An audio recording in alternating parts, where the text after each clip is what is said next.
nom du Père, du Fils et du Saint-Esprit, un seul Dieu, Amen. Chers fidèles, aujourd'hui c'est le 3e dimanche du Grand Carême, dimanche du Fils prodigue. Comme introduction, le premier dimanche, le dimanche des trésors, nous avons traité de la première étape du Grand Carême qui est l'attachement.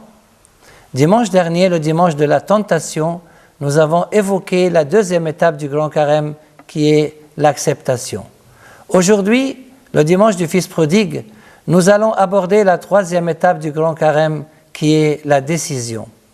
L'histoire du Fils prodigue nous montre qu'après avoir succombé dans l'épreuve, il ne faut pas s'attacher au péché ni l'accepter, mais au contraire, il faut prendre la décision d'abandonner le péché, de réfléchir, de se repentir et de retourner vers le sein du Père. Dans l'évangile de l'office de la Sainte Liturgie, Luc, chapitre 15, Jésus nous raconte la parabole du Fils perdu et retrouvé. Le sujet d'aujourd'hui est le suivant. Comment retourner vers le sein du Père? Le plus jeune dit à son père, « Père, donne-moi la part de bien qui doit me revenir. » Dans cette parabole, le Père représente Dieu le Père et la maison représente l'Église. Malheureux est ce fils, il a voulu s'isoler des commandements de Dieu et de sa protection divine. Il a peut-être oublié que son héritage céleste est beaucoup plus important que ce qu'il imaginait. Comment s'est-il permis de prendre sa part de bien et de sortir de la maison du Père qui est l'Église? L'Église ressemble à l'arche de Noé. Elle nous protège du déluge du mal qui existe dans ce monde. Il a sous-estimé l'amour de son Père envers lui et s'est permis de s'approprier une fausse liberté selon ses propres convictions et conceptions. Il s'est débarrassé de la protection divine et va devoir confronter toutes les forces du mal sans aucune protection. Ayant tout réalisé, il partit pour un pays lointain.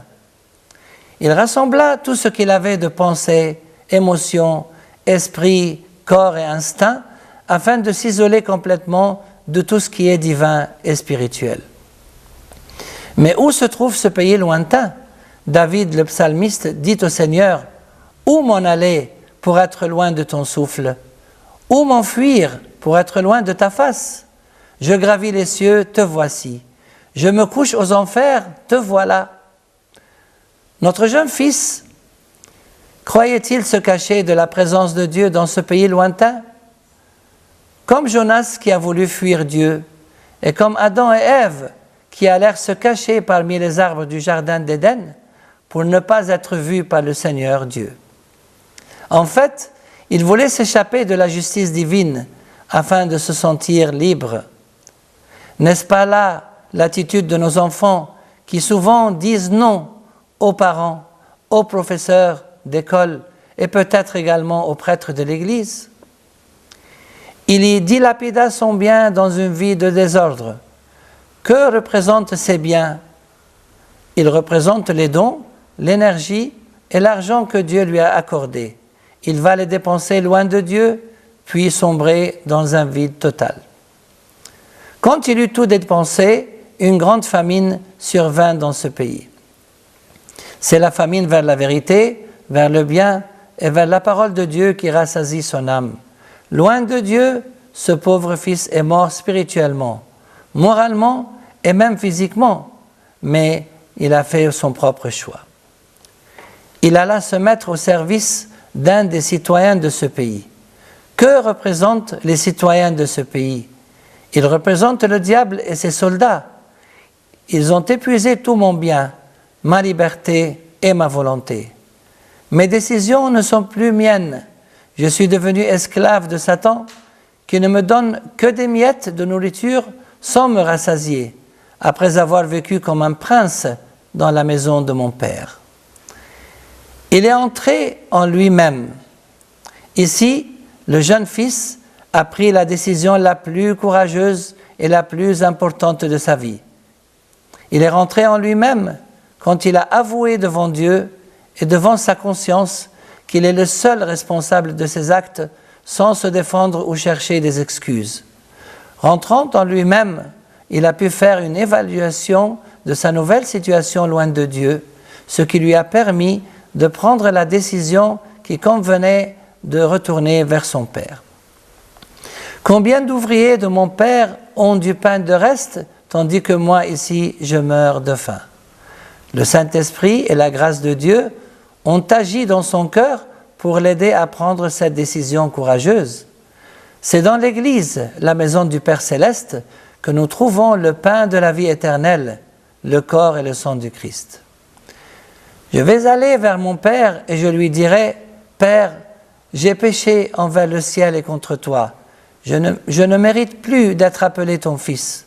Traite-moi comme un de tes ouvriers. » Le jeune fils a dû se rappeler de l'amour et de la richesse spirituelle de son père, et c'est cet amour qui l'a attiré vers la maison de son père.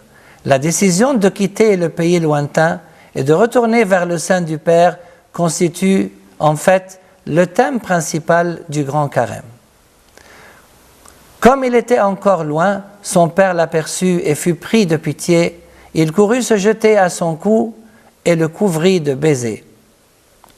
Notre Père Céleste nous attend et se réjouit de notre retour vers lui précisément parce qu'il est un Père. La grandeur et la beauté du christianisme se révèlent dans l'amour de Dieu le Père envers les pécheurs. Le Père n'a pas laissé son Fils prononcer la phrase suivante « Traite-moi comme un de tes ouvriers », car un vrai Père n'accepte pas que son Fils revienne vers lui en tant qu'ouvrier. Il restera toujours son Fils malgré ses péchés et ses fautes. Mais le Père dit à ses serviteurs « Vite, apportez la plus belle robe et habillez-le. Mettez-lui un anneau au doigt, des sandales. » Je vais répéter cette phrase. Mais le Père dit à ses serviteurs « Vite, apportez la plus belle robe et habillez-le. Mettez-lui un anneau au doigt, des sandales aux pieds. Amenez le veau gras, tuez-le, mangeons et festoyons. » Et ils se mirent à festoyer. Les serviteurs du Père représentent les prêtres, les diacres et les serviteurs de l'Église. Leur rôle principal consiste à servir les enfants de leur Maître céleste. La plus belle robe, c'est notre Seigneur Jésus, comme saint Paul l'a dit, « Revêtez le Seigneur Jésus-Christ ». L'anneau représente le fait qu'il est le Fils du Père, et les sandales symbolisent le fait de répandre la bonne nouvelle de la paix. Comme l'a dit saint Paul, et comme chaussure aux pieds, l'élan pour annoncer l'évangile de la paix. Le veau gras représente la Sainte Eucharistie, donnée pour notre salut, pour la rémission de nos péchés et pour obtenir la vie éternelle, telle qu'est écrit dans les prières de la Sainte Liturgie. Le Christ est l'agneau de Dieu immolé pour nous, comme l'a dit saint Paul, car le Christ, notre Pâque, a été immolé. En parlant de la mission du Christ sur terre, saint Jean-Baptiste a dit « Voici l'agneau de Dieu qui enlève le péché du monde. » Car mon fils que voici était mort et il est revenu à la vie. Il était perdu et il est retrouvé. Notre plus grande joie, c'est le passage de la mort éternelle à cause de nos péchés à la vie éternelle auprès de Jésus. Dès qu'il a appris la nouvelle du retour de son frère, le fils aîné se mit en colère et il ne voulait pas entrer, son père sortit pour l'en prier. Le fils aîné représente ceux qui sont dans l'Église, qui pratiquent les rites à la lettre, mais malheureusement n'ont pas d'amour envers Dieu ni envers ceux qui retournent vers Dieu. Ils sont séparés du Père, bien qu'ils n'aient jamais quitté la maison du Seigneur. Je me permets donc de dire que le fils perdu est véritablement le fils aîné, tandis que l'autre est le fils retrouvé. Le fils aîné répliqua à son père « Voilà tant d'années que je te sers sans avoir jamais désobéi à tes ordres, et à moi, tu n'as jamais donné un chevreau pour festoyer avec mes amis. Mais quand ton fils que voici est arrivé, lui qui a mangé ton avoir avec des prostituées, tu as tué le veau gras pour lui. » Non seulement le fils aîné s'est mis en colère et ne voulait pas entrer, mais il s'est donné le droit de faire des reproches à son père.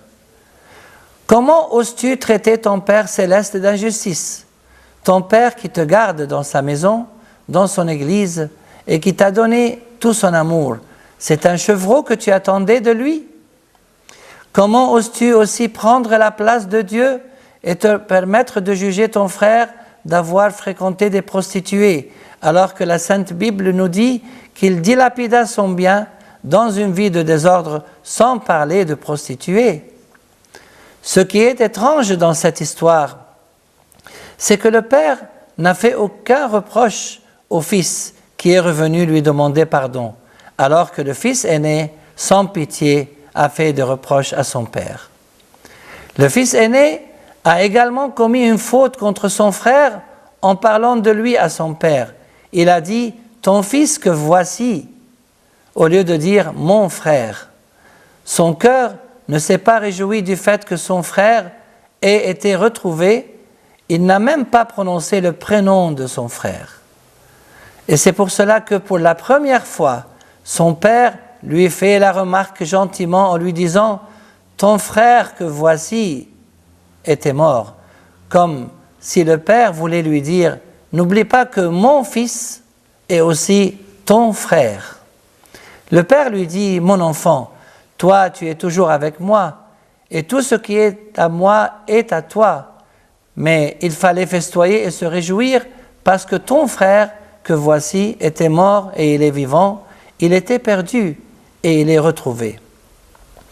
Pauvre fils aîné, tu as oublié que le fils de ton père est aussi ton frère. » Le père a répété la même phrase qu'il a dit à ses serviteurs. « Mon fils que voici était mort et il est revenu à la vie, il était perdu et il est retrouvé. » Les deux fils se sont séparés de Dieu le Père à cause de leurs péchés, mais le cadet est rentré en lui-même et est revenu vers Dieu par le repentir, car il aimait beaucoup son Père.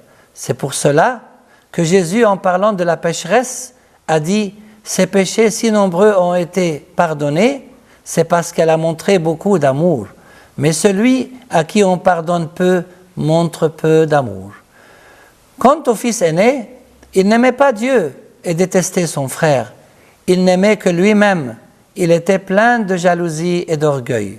Comme conclusion, chers fidèles, malgré nos péchés et nos faiblesses, soyons comme le fils retrouvé et non pas comme le fils aîné perdu qui s'est permis de juger Dieu et son frère.